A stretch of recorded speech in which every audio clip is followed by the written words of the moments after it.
Well, good afternoon. It's good to see everyone back in the game week. Thought we had a productive bye week, work week, which we call it. So many things we needed to get accomplished from continuing to develop this football program and our mentality, our style of play, our toughness, our overall execution, our fundamentals, our fine attention to details, but also getting our health back. And when you've been through a grind like we've been through, there's only so much you can do to getting your health back. But, also I thought our players need a little break as well mentally to be able to get away for a little bit. And they came back yesterday, and we had a short, brief practice, and I liked what I saw. So, again, I thought we accomplished some things as we continue to grow and elevate our football program with the bye week. And looking forward to getting back into competition. Play another very talented football team that's coming in here with a tremendous amount of confidence, and very rightfully so. Very, very good football team. And when I watch them defensively, first thing that comes to my mind is their effort, their overall strain, their physicality, but really, really talented in the back end of their defense. And, we played against a number of these individuals a couple years ago in the Liberty Bowl. And so very, very good secondary, very, very impressed, very well coached. And then offensively do some things schematically that challenge you. They challenge, again, your eye discipline, with the, whatever you want to call it, the Wildcat sets. Jerron Seymour is playing at a very, very high level, and have a ton of respect for the Seymours. Coached his brother at Central Michigan. He's goes in the top 3 or 4 best players I've ever had the privilege of coaching.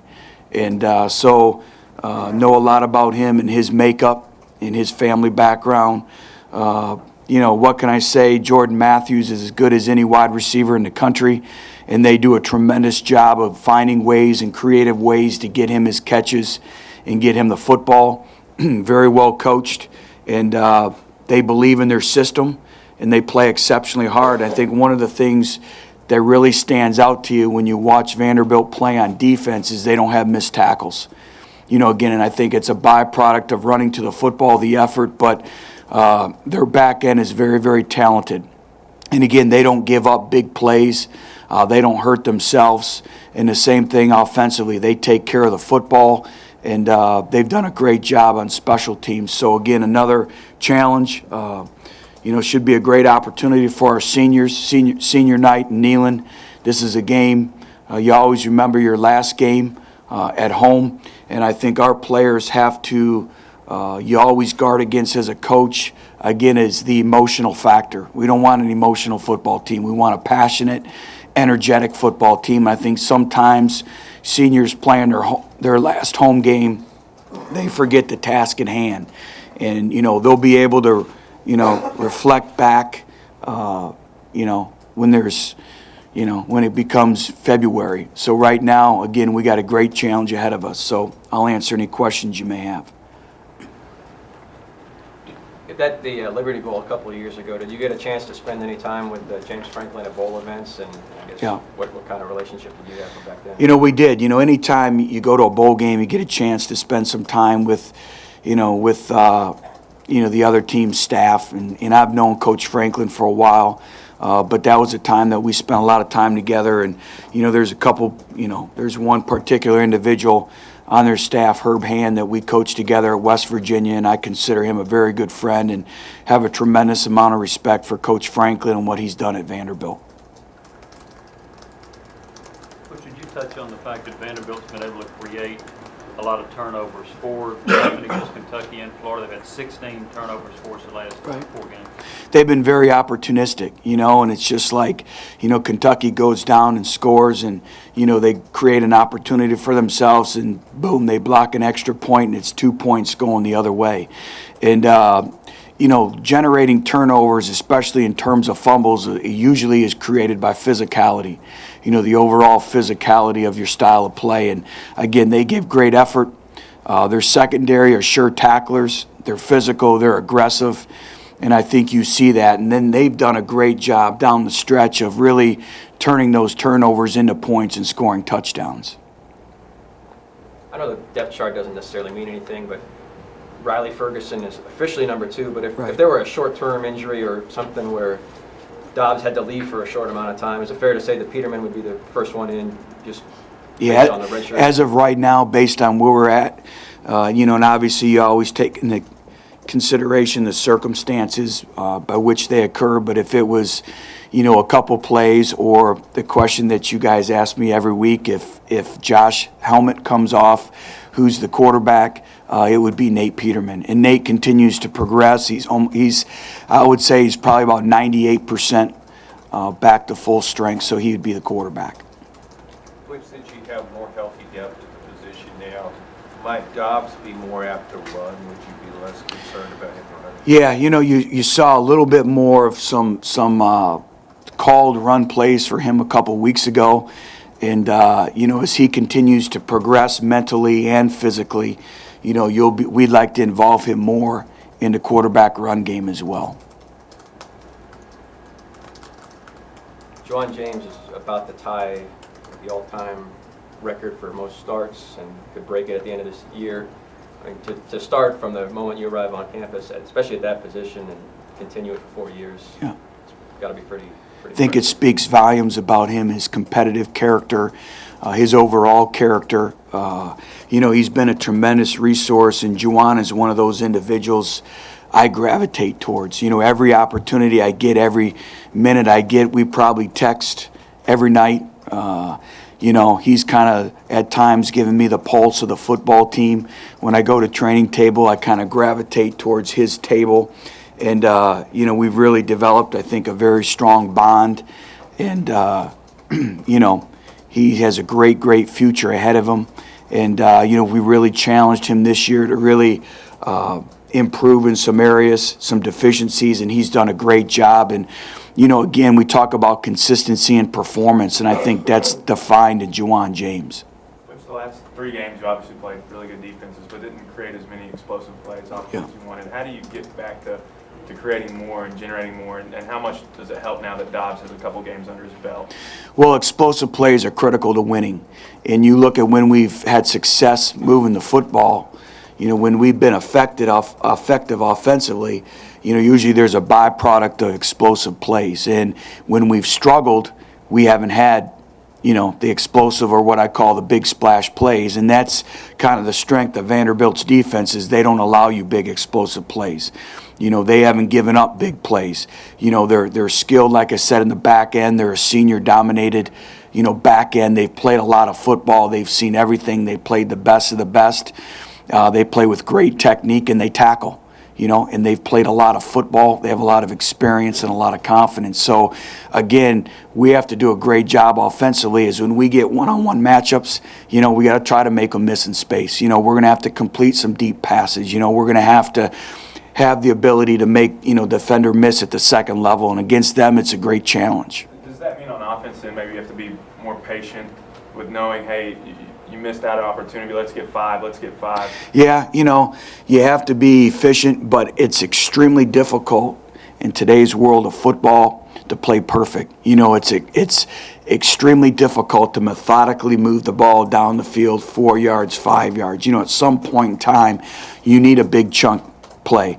You need a 20-yard gain, you need a 30-yard gain, you need a 15-yard gain. And effective offenses, usually 65 to 75% of their first downs are generated on first and second down. And those are byproducts of staying on schedule, getting 4 yards at a time, but also explosive plays as well. Vanderbilt having won this game last year, how important is this game just in terms of momentum, perception within the state, and that kind of thing? Well, it's a big game. It's a critical game because it's the next game on our schedule. And, we're working to get to win number 5. And that's the way we approach it, So, it's big because it's the next game. Obviously there's some other factors that go involved with that. And, we have a tremendous amount of respect for what they've been able to accomplish in Coach Franklin. And, and like I said, I've been able to watch it, from afar. I've been able to compete against them and have some friends on that staff. So, but for us, it's just, it's another opportunity to compete and go out there and work to play our best football game, which we have yet to play to date. And they're a good football team. What you kind of touched earlier about the seniors being their final home game, you sit down with them and give them kind of a message to control the emotions, and how difficult do you expect that to be for some? I do. That's part of your job as a football coach, to make sure that your team is mentally and physically prepared. And we talked about the mental conditioning aspect of it.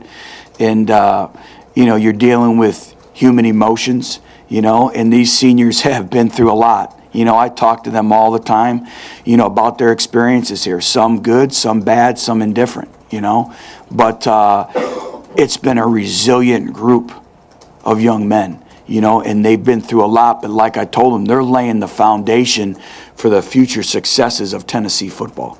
So again, we'll talk about it. And again, just focus on the task at hand. We talked about playing meaningful games in November, and we're still playing meaningful games in November, And so, we need them to play their best football and not get caught up in the clutter and the external factors and all that go into making up, that emotional state of mind. How much has Big Howard and Marquez North improved since August? Well, you start off with Alton Howard. He's not even the same type player. Now, he still has a long way to go in terms of, the day-to-day intensity that it takes, the mental intensity that it takes from a preparation standpoint, even the intensity that it takes to take care of your body on a day-to-day basis. That 8 hours of sleep, the drinking of water, getting the fluids in your system, getting the extra treatments, not just showing up to the training room when you're injured. We talk about preventive medicine, and that's maturation. And that's what we demand, that's what we expect in our football program. But, just the little nuances, the small details, the technical details of playing winning football at the receiver position, I think Alton continues to get better and better. And, Marquez North, again, same thing. He was basically a high school running back coming in here. And so much of being a great player, regardless of the position, is playing with great instincts. We've really had to work on that. But, the games we've won, both individuals, especially Marquez, has really stepped up and made some big plays for us. So I've been very, very encouraged about both their development. And the thing about Marquez is, we talk about that competitive drive to be the best at everything that you do. And he holds on to every word that the coaches say to him. And he wants to be the very best at everything that he does. And, he takes the hard critiques. He just wants to know. And he puts more probably stress and pressure on himself than anyone to do well. And when you have an individual like that wants to be great, he can accomplish anything he puts his mind to it. So I've been very encouraged by both individuals. Coach, given what you've been through this year, would you consider, I know you've got to win a couple games yet, but would you consider a bowl game a monumental accomplishment, or where do you kind of categorize the ultimate goal and what that bowl game might mean for you as the head coach in your first year? Well, it's a good question, and I've really stepped back and had a time to really, really evaluate everything in our football program this last week. There are no off days, not in a bye week. Those are work week. And, it's a time now to really dig in and really self-evaluate the program, everything that's going on. Are we a better football program right now than we were December 7th, August 1st, and kind of really go into that. And I think the big thing, and you may not want to say it, is I'm going back to what we originally talked about, focus on the process. And we've taken monumental strides of where we are at right now than when we walked in here on December 7th. Sometimes the progress isn't measured in wins, but I see the small victories each and every day. And, as the leader, sometimes you have to step back, and we're all emotional. We get emotional after wins. We get emotional after losses. And I've tried to step back and take all the emotion out of it. And I'm as hard on myself as anyone. Nobody can be harder on myself. And where are we at with getting this program back to where it belongs? But it's going to take hard work. It doesn't happen overnight. It doesn't change like that. But I see the strides, and I'm as encouraged and as optimistic as I've ever been. And, we talked just, about Alton Howard. You look at some of the we've played 25 freshmen this year, and the development that they've made. Now, for them, the challenge is moving forward is, are they better next year, or are they just 1 year older? And that's the accountability that we take about constant, never-ending improvement. But, I have to step back and take all the emotion out of it, and we're getting better each and every day. We're getting better in our mindset, our culture. So a success, yes, we need to get back to a bowl game, okay? But I said the number one goal in moving forward is our culture, our standard of excellence had to be in place after year one. Our players understanding, hey, team meetings, they start 15 to 20 minutes early, where we sit in class. Our style of play, the effort, the energy, the mental effort that it takes to prepare, the toughness, the grind that it takes, and not just showing up on game days of the vol walk and playing the game.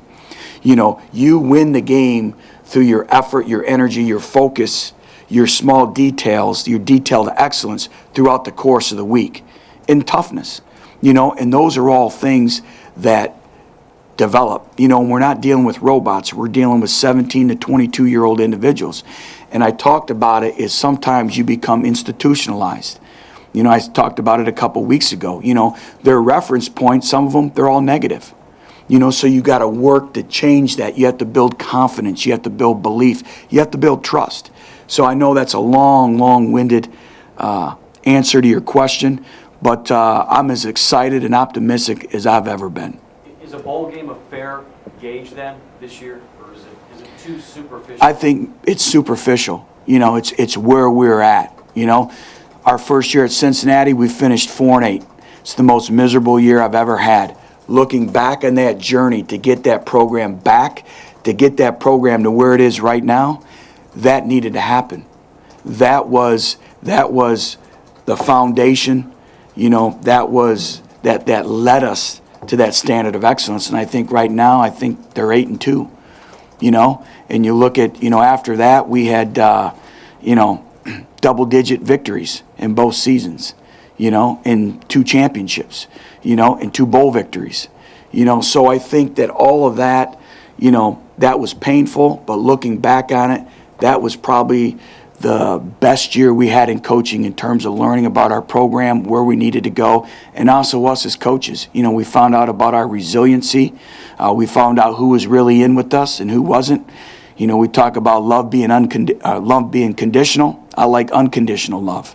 So all that goes hand in hand. So yeah, a bowl game is one of our big goals, but again, we can't get to 6 until you get to 5. And we're playing a very talented and a hungry football team that obviously wants to come in here and win the football game.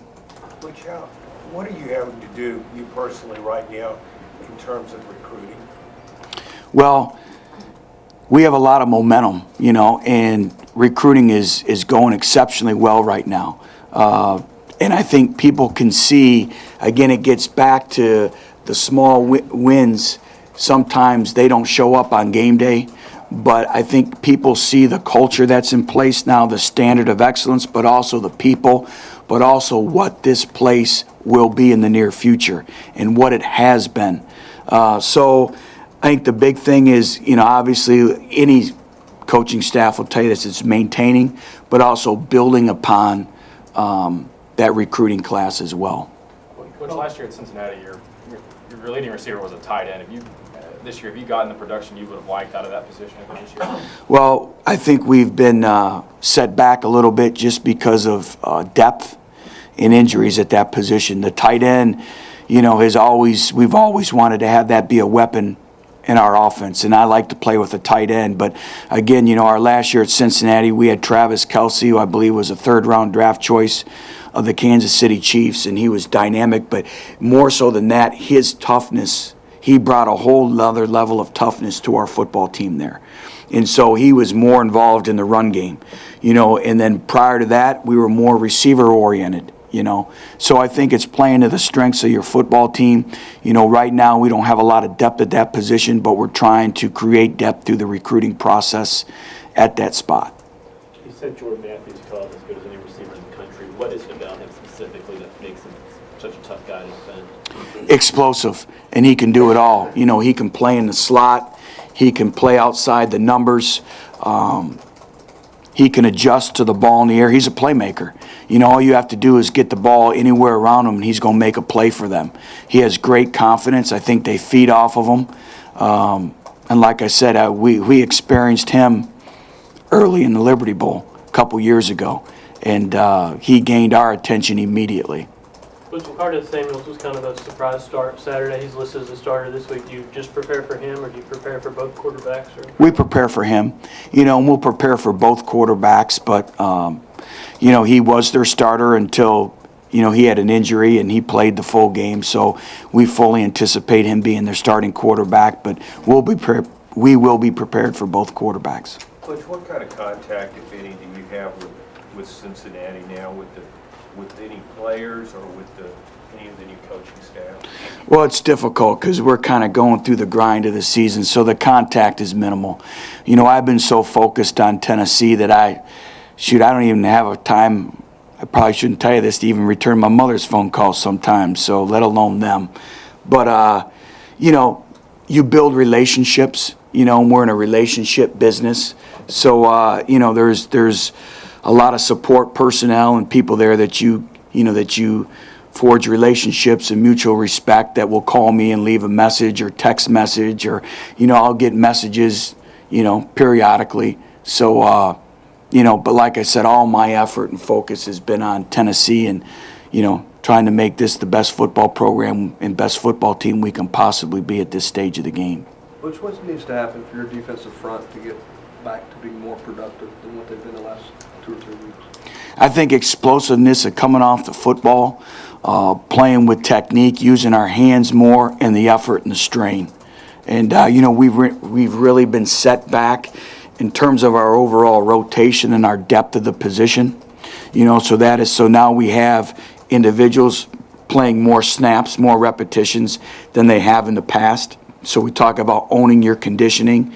But I just think the overall relentlessness, the mindset, the swarming to the football, you know, most sacks occur on second and third efforts, you know. So I think just going back to the fine details, holding your point. You know, there's a number of times we put stress in our entire defense because we've been a gap short because our 3 technique doesn't hold his gap, you know, doesn't strain to get off a block. You know, so just the overall effort and intensity that we talk about each and every day in our program. Butch, in the back end, where are you with, I know Riyad's gotten a little bit more action the last couple of weeks, and then Malik Foreman, where are they in their development right now? Pretty much the same, you know. The individual who continues to grow and get better and better is Cam Sutton. You know, for a true freshman, you know, and obviously he's going to be challenged again Saturday with another great challenge and another great wide receiver. But just his overall maturity, his overall confidence has really been great to see, and really excited, you know, for what he brings to the back end of our defense. I think going into this week, you're 9-1 coming out of an open day. What, do you use the same formula every time, or why do you think you're that successful? What constitutes? You know, I think just been fortunate. You know, we try to me, no 2 bye weeks are ever the same. You know, I think, you know, for me personally, I always step back and say, okay, what does this particular team need? You know, our bye week at Cincinnati or our bye week earlier in the year may have been different than this bye week, just based on what this football team needs, you know. And it's a chance to go back and redefine the small details, hold everyone accountable. And it's a balancing act of where you're at in your football program, how much hitting you do, how much practice time, how much film study, how much lifting of getting bigger and stronger. So I just think, you know, it's been trying to really look at what that particular team needs at that particular moment in time. Was giving Tiny those maintenance days last week just part of trying to have your Yes. pulse on what the team needs? Yeah, you know, Tiny's played a ton of football for us, and he practiced every rep yesterday. And he'll be in there all this week. But again, just, you know, the grind. We've played such a grueling schedule, you know, and the level of competition, it takes its toll on you mentally and physically. So to be able to go back and get the extra treatments, get your extra time in the weight room, get your body back, get your mind back, I thought was big, not only for Tiny, but our entire football team. Coach, you mentioned the play against, when he played against Vanderbilt. Yeah, we fully anticipate him. He was out with injury last week and again, or now, the previous game. But again, you talk about your depth. There's 3 defensive tackles that our football team has been down. With Salisbury, with Mo Couch, and then Marlon Walls, we move him from D tackle to defensive end. So you take 3 individuals that were sharing reps and you take them out of your front. There's a lot of teams, which we're one of them, that have a hard time recovering from that. You mentioned taking the week off mentally and not from work.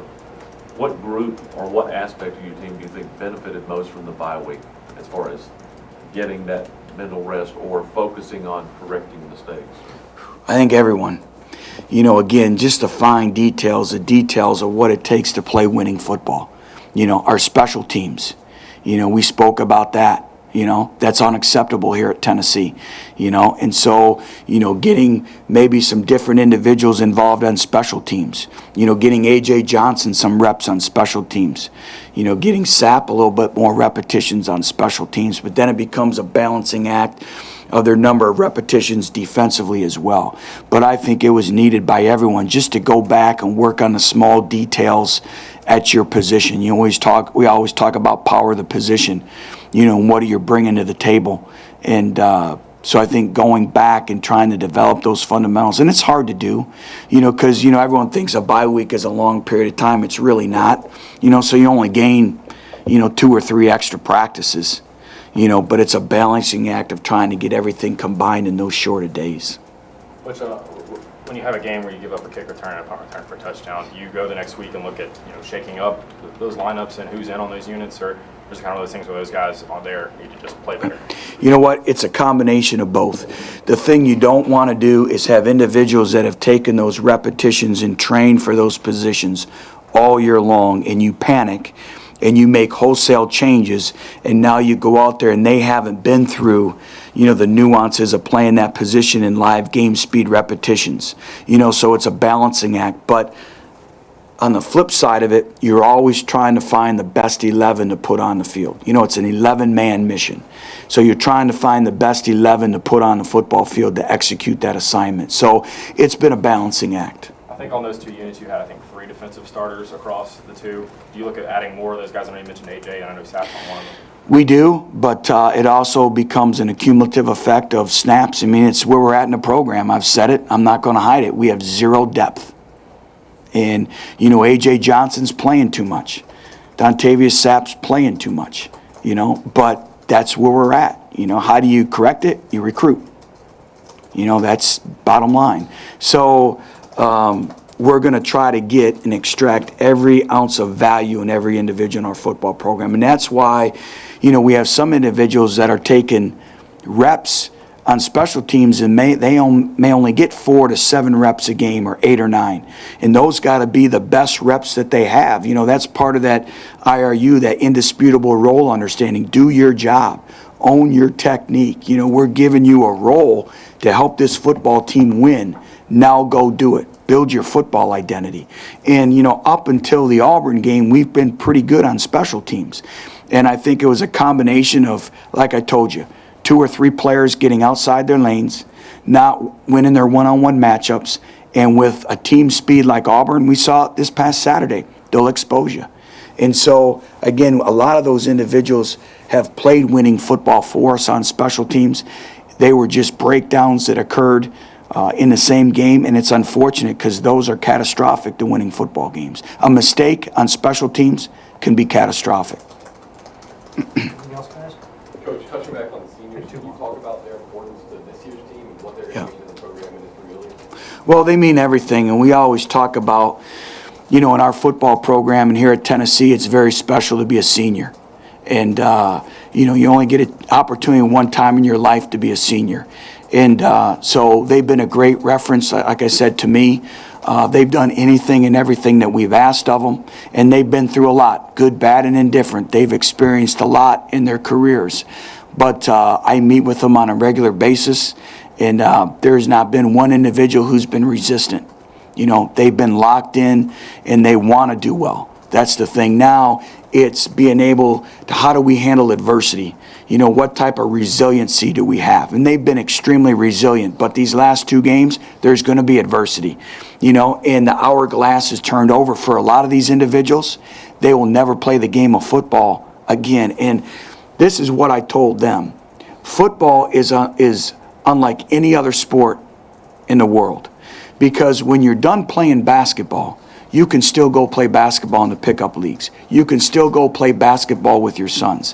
When you're done playing golf or tennis or even baseball, you can always go play those games. When you're done playing football, you're done playing football. You'll never usually put the cleats on and the helmet on, you know, maybe for a welcome back game or an alumni game, but usually you're done. It's over with for you.